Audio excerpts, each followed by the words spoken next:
नमस्कार दोस्तों, एग्जाम साधक के YouTube प्लेटफॉर्म में आपका स्वागत है। पिछली क्लास में हमने देखा था राष्ट्रीय अनुसूचित जाति आयोग के बारे में हमने आपको बहुत सारी जानकारी प्रदान करी थी।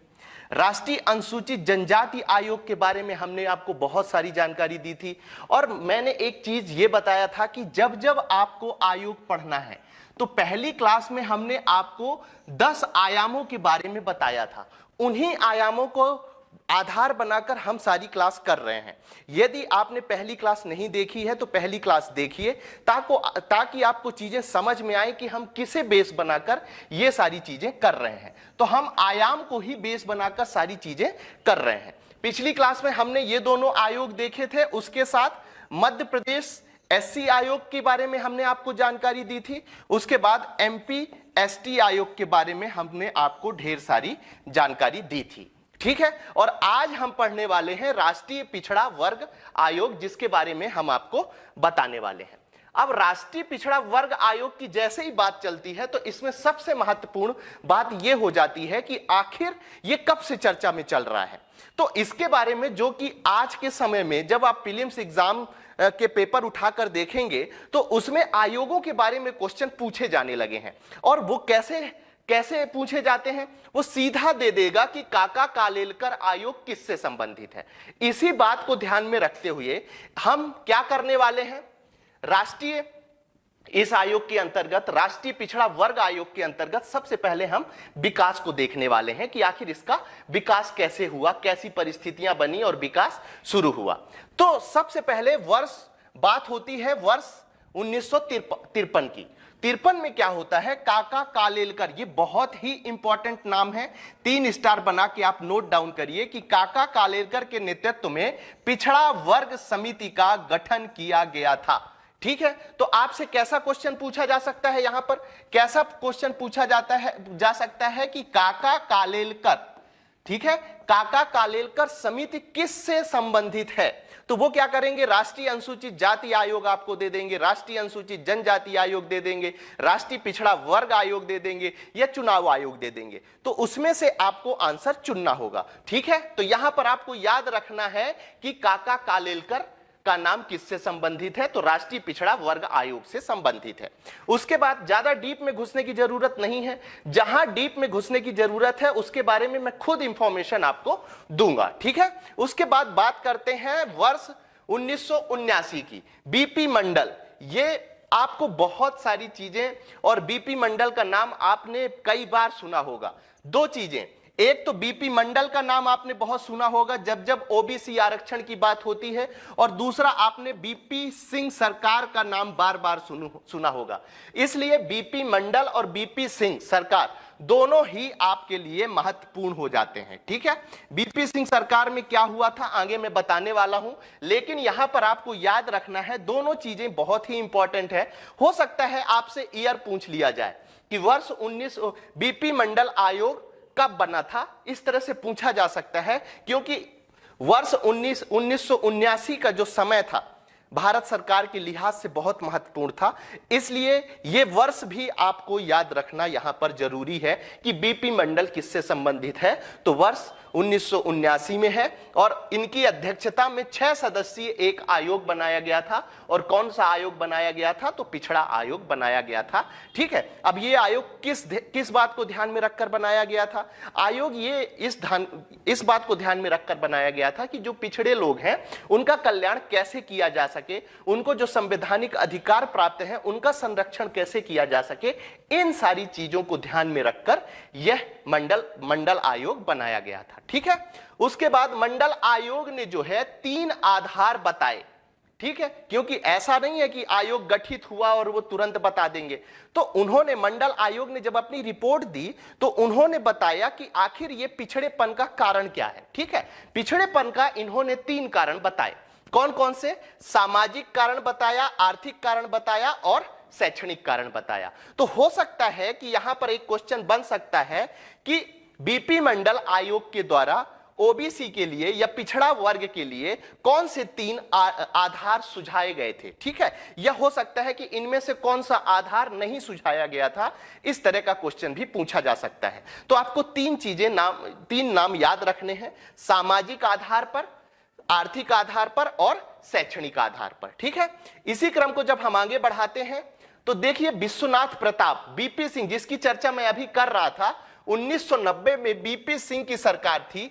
उन्होंने क्या किया कि मंडल आयोग ने जो सिफारिश की थी उस सिफारिश को उन्होंने क्या कर लिया, स्वीकार कर लिया। क्या कर लिया, स्वीकार कर लिया। मतलब 27% आरक्षण लागू करने का मंडल आयोग के द्वारा जो सिफारिश दी गई थी उसे स्वीकार कर लिया गया बीपी सिंह सरकार के द्वारा। ये आपको याद रखना है, इसीलिए इंपॉर्टेंट हो जाता है। और जो एमपीपीएससी की तैयारी कर रहे हैं उनके लिए तो बहुत ज्यादा ये 27% वाला जो मैटर है बहुत इंपॉर्टेंट हो जाता है, क्योंकि आपको रोज आए दिन एमपीपीएससी रिजल्ट क्यों नहीं दे रहा है, ये सारी चीजें, ये सारी खबरें आपको न्यूज़पेपर में पढ़ने को मिलती होंगी। तो उसका बड़ा कारण क्या है, ये 27% आरक्षण, वो अभी कोर्ट में है, सारी चीजें चल रही हैं। जब जरूरत होगी तो उसके बारे में हम चर्चा करेंगे। अभी फिर आपको दूसरी चीज क्या याद रखना है कि वर्ष 1993 में राष्ट्रीय पिछड़ा वर्ग आयोग का गठन किया गया। बहुत ही इंपॉर्टेंट क्वेश्चन है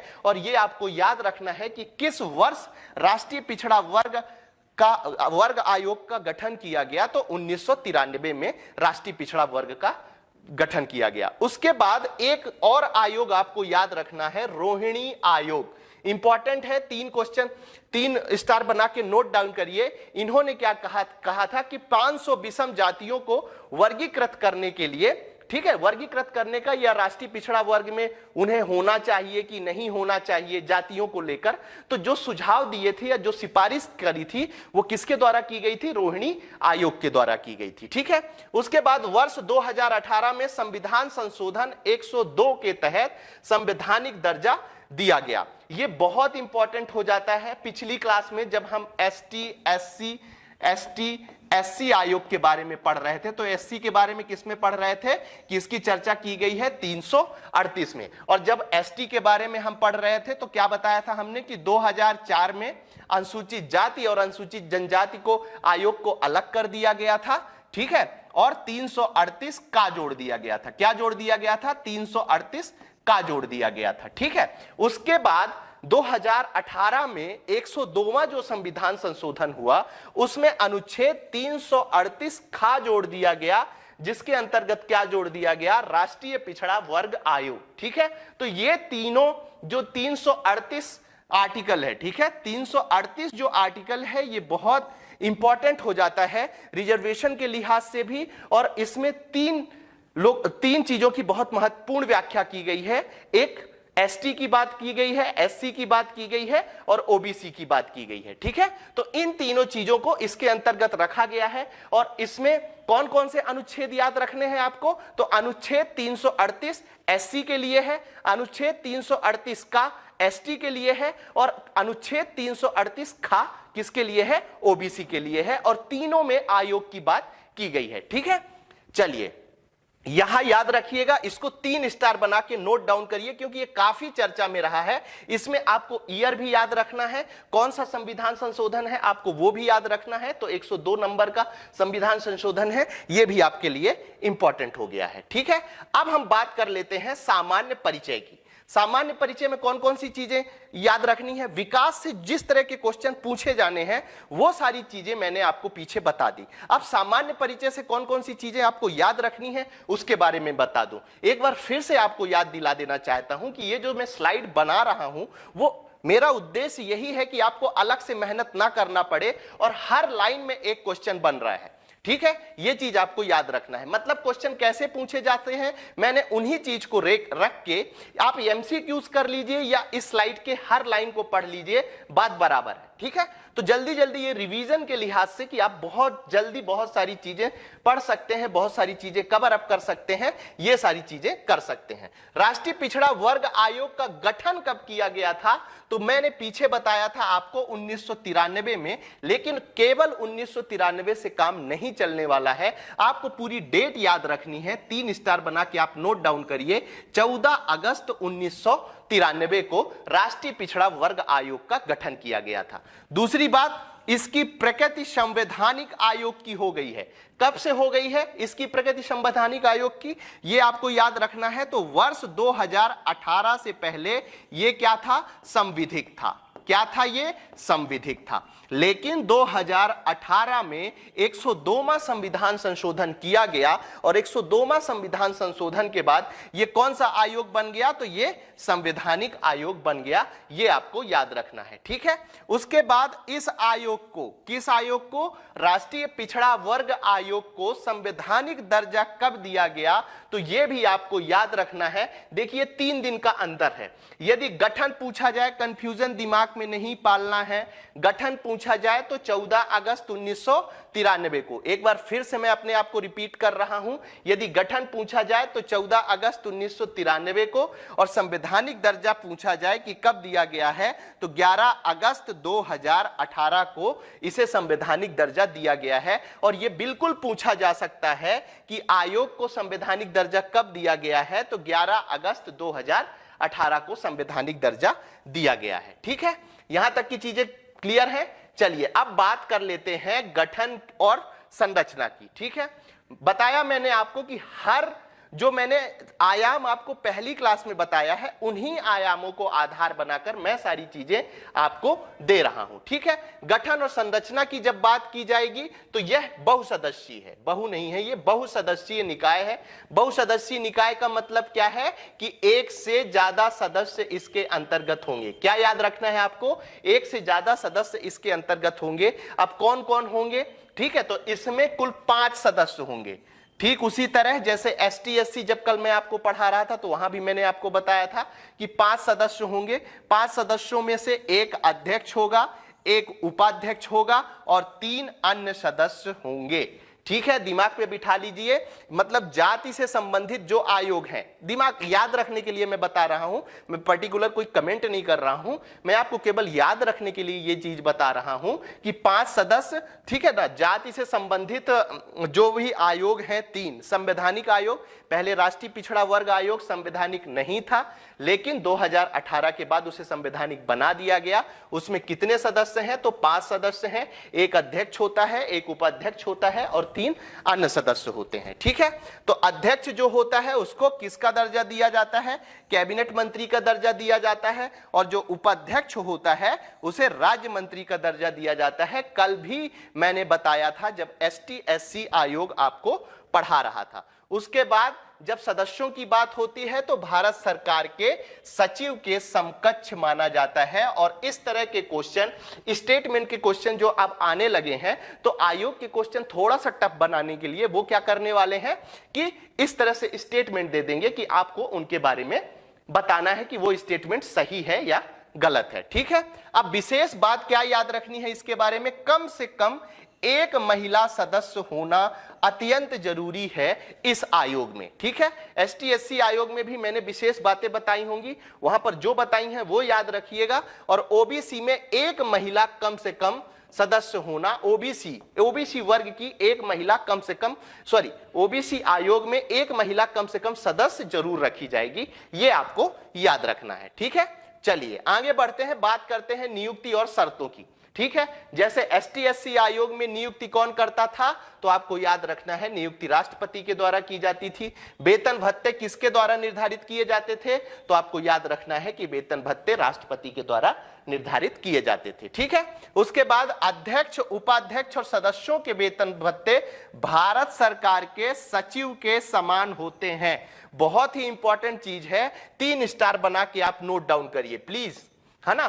क्योंकि मैं आपसे बार बार बोल रहा हूं कि अब एमपीपीएससी क्या कर रहा है, वो क्वेश्चन पूछने के ट्रेंड बदल रहा है, ठीक है। क्वेश्चन को थोड़ा सा टफ करने के लिए अब वो इस तरह के स्टेटमेंट में क्वेश्चंस देना शुरू कर दिए हैं कि अध्यक्ष, उपाध्यक्ष और सदस्यों के वेतन भत्ते भारत सरकार के सचिव के बराबर होते हैं, ठीक है। हो सकता है वो लिख दे यहां पे कि अध्यक्ष, उपाध्यक्ष और वह सदस्यों के वेतन केंद्रीय मंत्री के बराबर होते हैं, ठीक है। या हो सकता है वो लिख दे राज्य मंत्री के बराबर होते हैं। या लिख दें कि भारत के उप सचिव के बराबर होते हैं, या हो सकता है लिख दें कि निर्वाचन आयुक्त के बराबर होते हैं। तो आपको धोखा बिल्कुल नहीं खाना है। यही छोटी छोटी चीजें हैं, ये इतना टफ क्वेश्चन भी नहीं पूछता है, और इन क्वेश्चनों को आपसे किसी भी तरीके से गलत नहीं होना चाहिए, याद रखना है। ठीक है, अब बात कर लेते हैं कार्यकाल की। ठीक है, कार्यकाल की जब बात करते हैं तो अध्यक्ष और सदस्यों का कार्यकाल कितना है, तो 3 वर्ष का है। आपको याद रखना है। याद रखने के लिए आप ऐसा कर सकते हैं कार्यकाल की, ओबीसी में जिस तरह से 3 शब्द हैं तो इनका जो कार्यकाल है वो भी 3 साल का ही बताया गया है। फिर पुनर्नियुक्ति की जब बात करते हैं तो अध्यक्ष व सदस्यों की दोबारा नियुक्ति की जा सकती है, लेकिन अधिकतम कितनी बार की जा सकती है, तो अधिकतम 2 बार की जा सकती है। और यही कंडीशन आपको ST/SC आयोग में भी देखने को मिला था। याद रखिएगा, पुनर्नियुक्ति में क्या बोल सकता है कि अध्यक्ष व सदस्यों की दोबारा नियुक्ति की जा सकती है, किंतु कितनी बार की जा सकती है, अधिकतम 2 बार ही की जा सकती है। ठीक है, यह चीज आपको याद रखनी है। चलिए अब बात करते हैं हम त्याग पत्र और निष्कासन की। किसकी बात करते हैं, त्याग पत्र और निष्कासन की बात करते हैं। त्याग पत्र लिखित हस्ताक्षर के साथ किसको देगा, तो ये राष्ट्रपति को त्याग पत्र देगा, ये आपको याद रखना है। पिछली क्लास में भी मैंने यही बताया था। अध्यक्ष का निष्कासन का आधार क्या क्या होगा, तो कदाचार के आधार पर निष्कासित किया जा सकता है, ये वही चीज है। असमर्थता के आधार पर, अपने कर्तव्य को यदि पालन नहीं किया जा रहा है तो निष्कासित किया जा सकता है। दिवालिया घोषित किए जाने पर किया जा सकता है, या मानसिक अस्वस्थता होने पर भी किया जा सकता है। राष्ट्रपति द्वारा इसे हटाया जाएगा यदि ये आधार होते हैं। और कब हटाया जाएगा, सुप्रीम कोर्ट की जांच के बाद। मैंने आपको बताया था कि सुप्रीम कोर्ट की जांच के बाद उसे हटाया जा सकता है, अध्यक्ष और सदस्यों को हटाया जा सकता है। ठीक है, ये चीज आपको याद रखनी है। उसके बाद ये स्लाइड थोड़ा सा, ठीक है, ये चीज आपको याद रखनी है। उसके बाद रिपोर्ट और प्रतिवेदन की बात करते हैं। ठीक है, मैं इसलिए इतना जल्दी जल्दी बता रहा हूं क्योंकि इसका बेस आपका पहले से ही बना हुआ है। कुछ चीजें ज्यादा अलग नहीं है। एक 2018 वाली बात आपको याद रखनी है कि 102वां संविधान संशोधन किया गया था। ठीक है, और 1-2 चीजें हैं जो मैंने हाईलाइट किए हैं, वो याद रखने हैं। प्रतिवेदन किसको देता है, तो राष्ट्रपति को प्रतिवेदन देता है। राष्ट्रपति संसद के दोनों सदनों के समक्ष उसे रखवाता है। ठीक है, यह चीज आपको याद रखनी है कि राष्ट्रपति जो है संसद के दोनों सदनों का मतलब क्या है, दोनों सदनों का मतलब क्या है, दोनों सदनों का मतलब है राज्यसभा और लोकसभा। ठीक है, यह चीज आपको याद रखनी है। अब हम बात करते हैं रिपोर्ट और प्रतिवेदन की। किसकी बात करते हैं, रिपोर्ट और प्रतिवेदन की। तो जैसे पीछे हमने SC/ST आयोग में देखा था, उसी तरह हम यहां भी देखते हैं। ठीक है, तो यहां भी हमको क्या मिलेगा कि प्रतिवेदन किसको देते हैं, तो प्रतिवेदन दिया जाता है राष्ट्रपति को, प्रतिवेदन दिया जाता है। राष्ट्रपति इसे क्या करता है, संसद के दोनों सदनों पर रखवाता है। दोनों सदनों का मतलब क्या है, लोकसभा, ठीक है, लोकसभा और राज्यसभा दोनों में रखवाता है। ठीक है, तो यह चीज आपको याद रखनी है कि आयोग के द्वारा जो प्रतिवेदन राष्ट्रपति को सौंपा जाता है और राष्ट्रपति संसद के दोनों सदनों लोकसभा और राज्यसभा में यह रखवाता है। लेकिन आयोग की सलाह मानने के लिए संसद बाध्य नहीं होता है। हो सकता है कि कभी आपको स्टेटमेंट वाला ऑप्शन दे तो उसमें लिख दें कि राष्ट्रीय पिछड़ा वर्ग आयोग के द्वारा जो रिपोर्ट सौंपी जाती है संसद को, संसद उसे मानने के लिए बाध्य होता है। इस तरह का यदि वो स्टेटमेंट लिख देते हैं तो ये स्टेटमेंट बिल्कुल गलत होगा।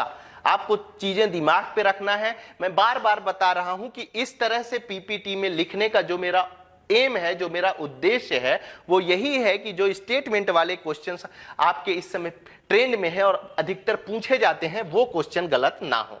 ठीक है, चलिए अब बात कर लेते हैं हम आयोग के कार्यों के बारे में।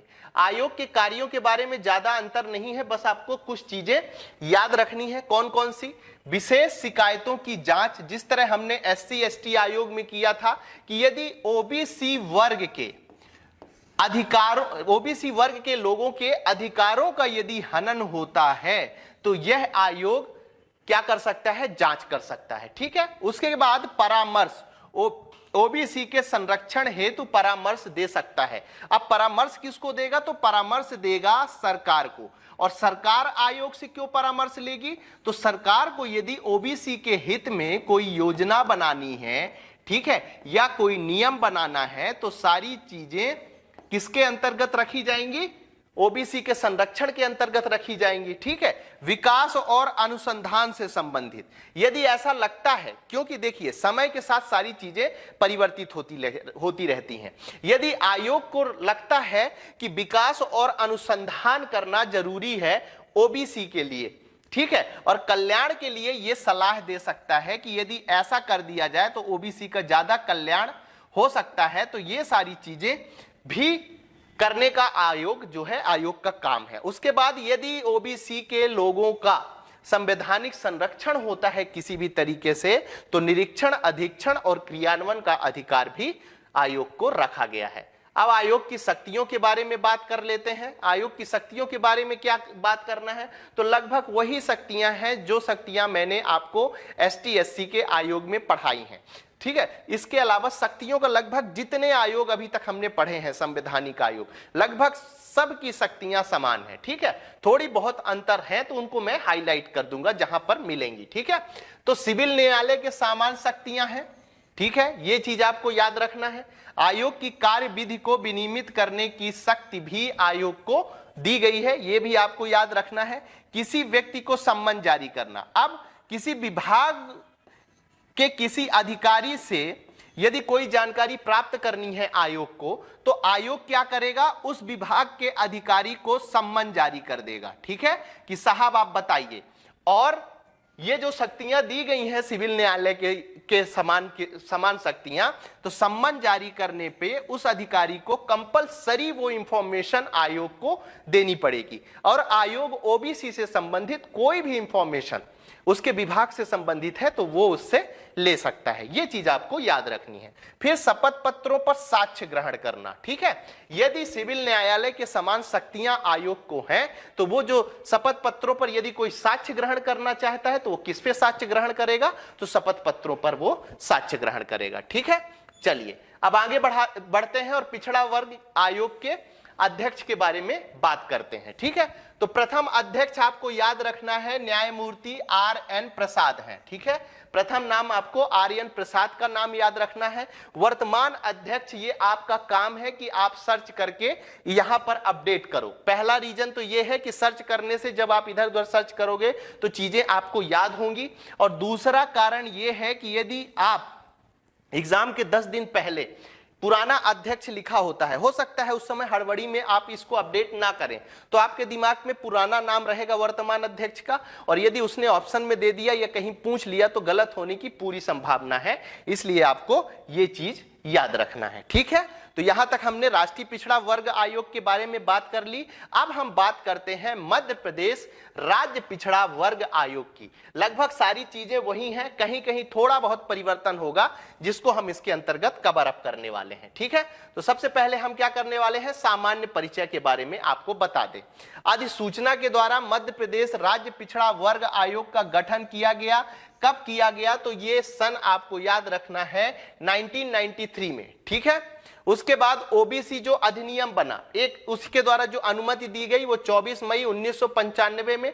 कंफ्यूजन नहीं पालना है, यहां पर हम अधिनियम की बात कर रहे हैं और यहां पर अधिसूचना के थ्रू बनाया गया था आयोग, ये चीज आपको याद रखना है। इसकी मुख्यालय कहां है? तो मुख्यालय भोपाल में है। उसके बाद आयोग की संरचना की बात कर ले तो एक अध्यक्ष होता है, ठीक है, ये याद रखना है। एक उपाध्यक्ष होता है और 3 अन्य सदस्य इसके अंतर्गत होते हैं। ये तीनों चीजें आपको याद रखनी है। नियुक्ति, अध्यक्ष व सदस्यों की नियुक्ति किसके द्वारा की जाती है? तो आपको याद रखना है राज्य सरकार के द्वारा की जाती है। वेतन और भत्ते किसके द्वारा निर्धारित किए जाते हैं? तो राज्य सरकार के द्वारा वेतन और भत्ते निर्धारित की जाती हैं। ये सारी चीजें आपको याद रखना है, ठीक है। अब कार्यकाल की बात कर लीजिए तो कार्यकाल कितना होता है? 3 वर्ष होता है, ठीक है, ये आपको याद रखना है। ओबीसी में 3 शब्द होते हैं तो इनका कार्यकाल भी कितना होता है? 3 साल होता है। ऐसे बहुत ट्रिक के लिए बहुत लोग याद करते हैं, मुझसे तो नहीं होता है, लेकिन आप यदि इस तरह ट्रिक के जरिए याद करने की कोशिश करें या चीजें याद रख सकें तो बेहतर हो सकती हैं। फिर विशेष दोबारा पद पर नियुक्त हो सकते हैं। विशेष बात क्या है कि अध्यक्ष और सदस्य, कौन कौन, अध्यक्ष और जो सदस्य हैं उनकी दोबारा नियुक्ति तो हो सकती है, लेकिन केवल 2 बार नियुक्ति हो सकती है। ये चीज आपको याद रख सकते हैं, क्योंकि हो सकता है कि जो स्टेटमेंट वाले जो क्वेश्चंस आते हैं उसमें वो सीधा लिख दें कि इनकी पुनर्नियुक्ति हो सकती है और कितनी भी बार इन्हें नियुक्त किया जा सकता है। हो सकता है वो ऐसा लिख दें, लेकिन वो यदि ऐसा लिखते हैं तो वो गलत होगा, क्योंकि केवल 2 बार ही नियुक्ति की जा सकती है। ठीक है, चलिए अब पद से हटाने की बात कर लेते हैं। तो राज्य सरकार के द्वारा पद से हटाया जा सकता है। किसके द्वारा? राज्य सरकार के द्वारा पद से हटाया जा सकता है। और जब पद से हटाया जाता है तो हमेशा आपको याद रखना है कि ऐसे नहीं कि राज्य सरकार का आज मन हुआ सुबह सुबह कि आज इसके अध्यक्ष या सदस्य को हटा देना है ओबीसी का। क्यों? क्योंकि यह संवैधानिक संस्था है। मैंने आपको बता दिया है कि 2018 के बाद ये जो राष्ट्रीय पिछड़ा वर्ग आयोग है, ये क्या संवैधानिक दर्जा इसको मिल गया है। और जब संवैधानिक दर्जा मिल जाता है तो चीजें इतनी आसान नहीं हो जाती। तो राज्य सरकार के द्वारा हटाया जाएगा। कैसे हटाया जाएगा? तो इनके आधार होंगे। किस आधार पर हटाया जाएगा? यदि ऐसा पाया जाता है कि अध्यक्ष और सदस्यों को कार्य करने में असमर्थता है तो हटा दिया जाएगा। लगातार यदि वो 3 बैठकों में अनुपस्थित रहता है तो उसको हटा दिया जाएगा। मानसिक रूप से अस्वस्थ रहने पर हटा दिया जाएगा। और अपने पद का यदि दुरुपयोग किया जाता है तो उसको पद से हटा दिया जाएगा। तो ये सारी चीजें आपको याद रखनी है। ठीक है, अब रिपोर्ट और प्रतिवेदन की बात करते हैं। तो किसको देता है? तो हटाया भी राज्य सरकार के द्वारा जाता है और रिपोर्ट और प्रतिवेदन दिया जाएगा तो वो भी राज्य सरकार को दिया जाएगा। राज्य सरकार उसको विधानमंडल के समक्ष रखवाएगा, लेकिन आपको याद रखना है कि विधानमंडल उस रिपोर्ट को मानने के लिए बाध्य नहीं है। मतलब उसमें परिवर्तन विधानमंडल के द्वारा किया जा सकता है। ठीक है, यह चीज आपको याद रखनी है। अब आयोग के कार्यों के बारे में बात कर लेते हैं। तो विशेष शिकायतों की जांच, ठीक है, विशेष शिकायतों की जांच। यदि ओबीसी के अधिकारों के हनन से संबंधित कोई शिकायत होती है तो आयोग कार्य कर सकता है। परामर्श, ओबीसी के कल्याण से संबंधित परामर्श उसको दिए जा सकते हैं। विकास और अनुसंधान को बढ़ावा, ये वही है जो हमने राष्ट्रीय आयोग में पढ़ा है। ठीक है, उसके बाद निरीक्षण, अधीक्षण और क्रियान्वयन संबंधी बातें भी की जा सकती हैं इसके अंतर्गत। ठीक है, चलिए आगे बढ़ते हैं और बात करते हैं अध्यक्ष की। अध्यक्ष मैंने हमेशा बताया है कि आपको अध्यक्ष आयोग में हमेशा अध्यक्ष में क्यों अंतिम में बताता हूं, क्योंकि अध्यक्ष में थोड़ा सा अपडेशन वाली बात होती है। ठीक है, और अंदर यदि कोई चीज होती है तो उसके लिए तो कॉन्स्टिट्यूशनल अमेंडमेंट की जरूरत पड़ेगी या दूसरी चीजों की जरूरत पड़ेगी, तो वो तो बताया जाएगा। लेकिन ऐसा कुछ अभी हुआ नहीं है। केवल अपडेशन की किसकी जरूरत होती है? वर्तमान अध्यक्ष की। तो आपको भी सर्च करके वर्तमान अध्यक्ष लिखना है। और मैंने पीछे बताया है आपको कि मैं ऐसा क्यों कर रहा हूं कि वर्तमान अध्यक्ष आपके ऊपर छोड़ रहा हूं सर्च करने के लिए। उससे 2-3 फायदे होंगे। ठीक है, चलिए अब अगली क्लास में हम देखने वाले हैं नियंत्रक एवं महालेखा परीक्षक के बारे में पढ़ने वाले हैं, बताने वाले हैं। मध्य प्रदेश महालेखाकार के बारे में बताने वाले हैं। इनके बारे में बहुत सारी जानकारी हम आपको देने वाले हैं। मैं एक बार फिर से आपसे बता रहा हूं कि आप जब भी क्लास पढ़िए तो पहली क्लास के जो आयाम मैंने आपको बताए हैं उन आयामों को आप दिमाग पे बिठा लेंगे तो आपको पढ़ने में बड़ी आसानी होगी, क्योंकि मैंने उन्हीं को बेस बनाकर सारी चीजें आपको बता रहा हूं। ठीक है, उन्हीं को बेस बना के सारी चीजें आपको बता रहा हूं। यदि आपको हमारी चीजें अच्छी लग रही हैं तो आप इस वीडियो को लाइक कर सकते हैं। साथ में जिन्होंने सब्सक्राइब नहीं किया वो सब्सक्राइब कर सकते हैं। यदि इसकी पीडीएफ, सबसे इंपॉर्टेंट बात, यदि आप इसकी पीडीएफ डाउनलोड करना चाहते हैं, और जो करना भी चाहिए आपको, तो हमारे YouTube चैनल एग्जाम साधक में जाकर डाउनलोड कर सकते हैं, जिसकी लिंक हमने अपने चैनल के नीचे दी हुई है। ठीक है, तो वो चीजें आपको करनी है। ठीक है, चलिए आप सभी के उज्जवल भविष्य की शुभकामनाओं के साथ आज की क्लास हम यहीं समाप्त करते हैं। धन्यवाद।